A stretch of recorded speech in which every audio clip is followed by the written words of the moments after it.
Boy, that last episode was a lot of work. Maybe I should talk about something simpler. Maybe something like that. Ugh, no. Maybe something like that.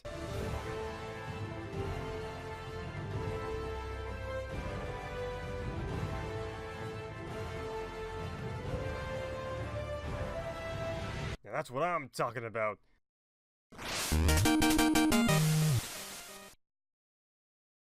There are a lot of first-person shooters on the market. Some are tried and true classics like TF2 and CSGO, some found instant success like Fortnite and Overwatch, while others died on impact like these poor guys. Paladins stands somewhere in the middle ground between Overwatch and Battleborn. It's not nearly as popular as the former, but it hasn't met the same fate as the latter, though it came awfully close. Rest in peace, OB64. One of the things that contributed to Paladins' survival is the fact that it was free to play from the get-go. All three games came out around roughly the same time, but while Battleborn and Overwatch were going head-to-toe competing for a player base, Paladins was perfectly fine attracting the attention of a crowd unable to buy either, myself included.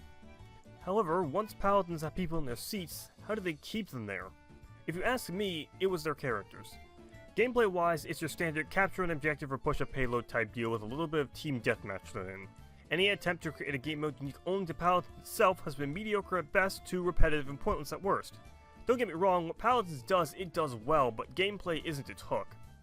Paladins has a wide variety of characters, each very cartoonish and quirky, which makes them unique. We've got a goblin piloting a mech, a tree throwing axes, a knight with a flamethrower, an entire collection of weeb trash, and a living bomb who thinks he's the king of everything, all fighting on the same battleground. It's a bit of a clown fiesta, but this allows Iwamoto to basically create any character that they want. When your game isn't bound anywhere in reality, you can be very liberal with what you make. Compare this to Overwatch, where yes, it's heavily bound in fantasy, but its need for coherent lore holds it back from making just any character they please. In a world where robots and humans are fighting each other in a post-apocalyptic civil war, you can't have hamsters rolling around in mech balls, as you can see how Hammond split his player base. Because Paladins' lore is less of a full story and more of a suggestion, there's really no clear outline of what can and can't exist in this world. All that said, let me explain to you how Iwamoto turned the most generic copy-paste character in video game history into the most unique and defining champion to grace their world. No, I'm not talking about Vivian. This video is called Viktor at a glance.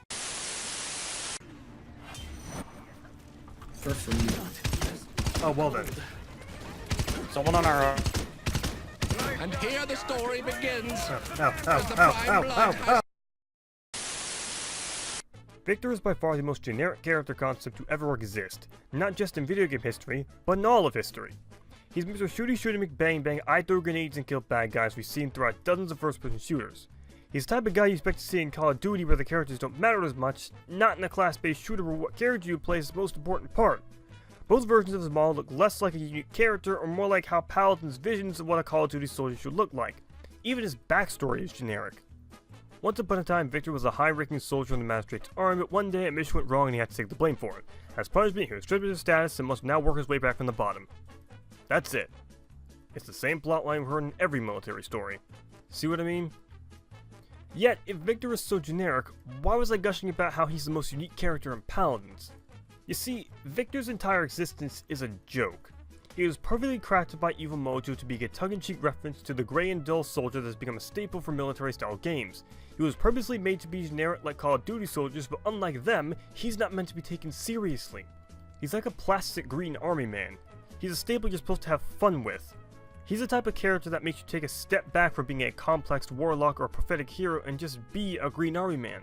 It's simple and fun just being a green army man. Viktor doesn't exist in a realm where death and carnage are consequences of actual war. In fact, it's a joke in many of Paladin's cinematic that Viktor repeatedly dies.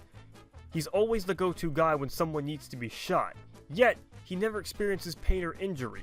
He's always fine in the end. It's almost a meta joke, reminding the player, hey, this is a video game. No need to take things so seriously, just have fun. This translates very well into his gameplay too.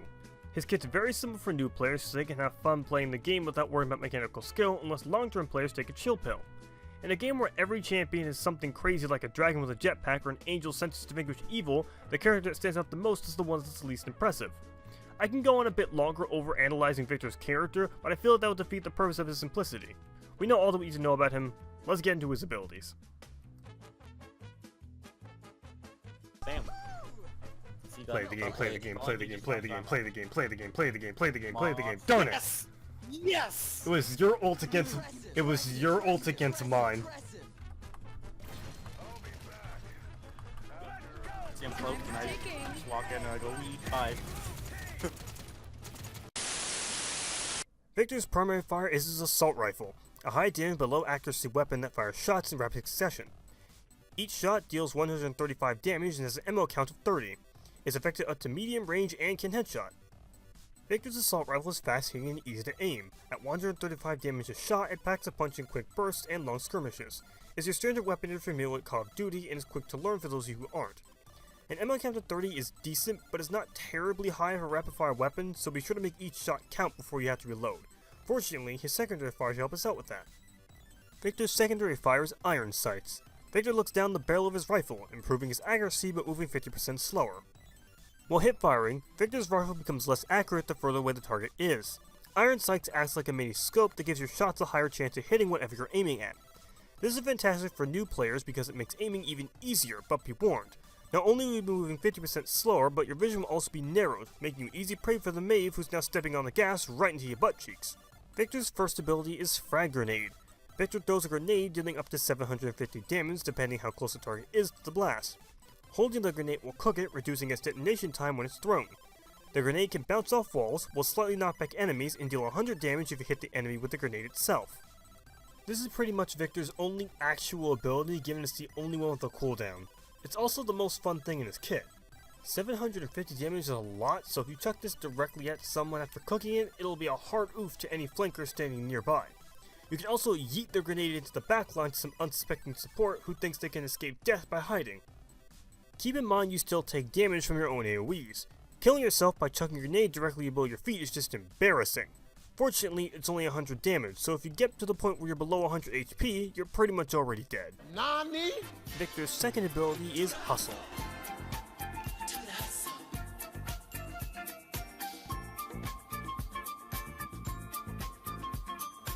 Viktor lowers his weapon and runs 65% faster. This ability is simple, but effective. It's a toggle ability, so you can activate it whenever, wherever. It's an easy way to get around the map, reposition yourself, and even escape flanks. Performing any other action aside from running will turn the toggle off so you can easily run into and away from a fight when needed. Hustle isn't the flashiest mobility spell in the game, but its virtue lies in its utility and its accessibility. And finally, Viktor's ultimate ability is Barrage. Nice name, by the way. Really sticking strong to that generic theming, huh, Mojo? Viktor brings out his targeting binoculars, raining up to 3 guided artillery shells, dealing 1,400 damage each to everything in the AoE. Viktor's movement speed is also slowed while channeling Barrage. On a surface level, this might not seem all that powerful, but let me assure you, Barrage is one of the strongest ultimates in the game. Most champions have just above 2,000 HP. 2 of these shots alone will 100 to 0 someone given they're on a front line. The third shot is for style points. Altogether, this ult does 4,200 damage, which will kill all but a select few frontliners for damage reduction. Because the shells drop on a huge AoE round targeted person, anyone around that target gets walloped as well. This spell makes Viktor the easiest champion to get play of the game with since people tend to group up when defending an objective. 2 shells to kill the backline, the 3rd shell to make sure they're really dead, and a grenade plus rifle to the face auto-kill that pesky frontline as well. Like me and Ash just play the game, play the game, play the game at the end there. Play the game! Yes! Woo! Good job, Gamelan. I'm so proud. Jinx, shut up. Literally every time I get play of the game, you have to undermine me. Every freaking time. It's not a long time. I don't know what the heck you're talking about. Jinx, it's not just that one time.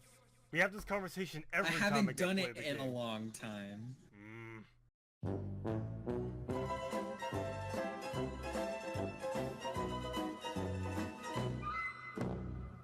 Not all is sunshine and rainbows though, my Viktor mains in training. There's almost a full second of delay in between shell drops, giving people just enough time to dash away, heal, or apply damage reduction before they get hit. Plus, targeting people requires line of sight, so enemies can take cover in buildings when available.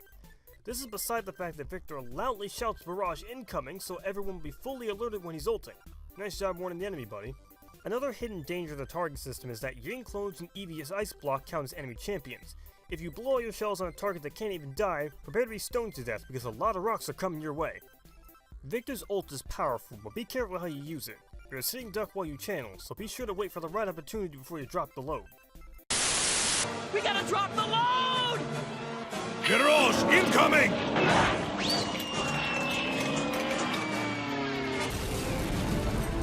The thing that comes before 6, what is that? That's the kill you got. As for talents, Viktor has Cardio, Firefight, Shrapnel, and Burst Mode. Cardio adds some healing to your hustle, making you surprisingly hard to kill. Firefight is my least favorite talent as it discourages use of iron sights, and my favorite talent is Shrapnel because I like chucking grenades at people. I was a bit on the fence about Burst Mode, but once you get used to the style of firing, it feels really good to use. Definitely better than most cards of its kind. I'm not even going to go into cards in this series because there are too many of them and they really are a mixed bag when it comes to usefulness. Just build into your frag grenade. Trust me, it's fun. Viktor's a champion you play if you're either new to shooters or a long-time COD fan. He's easy to understand and use, but still powerful once you've learned him. It's astonishing how little Viktor belongs to the world he lives in, yet that's what makes him so unique. He's Paladin's biggest meme and is pretty much Evil Mojo's poster boy.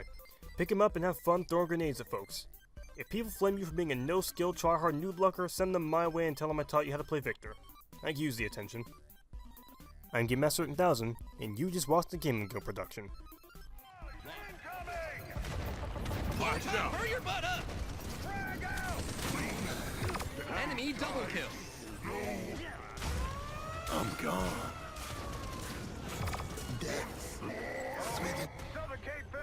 Just saying now. You guys better not lose that point, I swear to God. If you guys lose that point, I'll be very angry with all of you. I'm hopping on it. Welcome here. Yes. Good job, guys. I'm not angry with all of you. You guys can eat today. Spend the credits. We get to eat? Do you really mean it, Kayla? Yes, you do. Do we even get You can to get eat the good stew? You can eat the good stew if you win the game.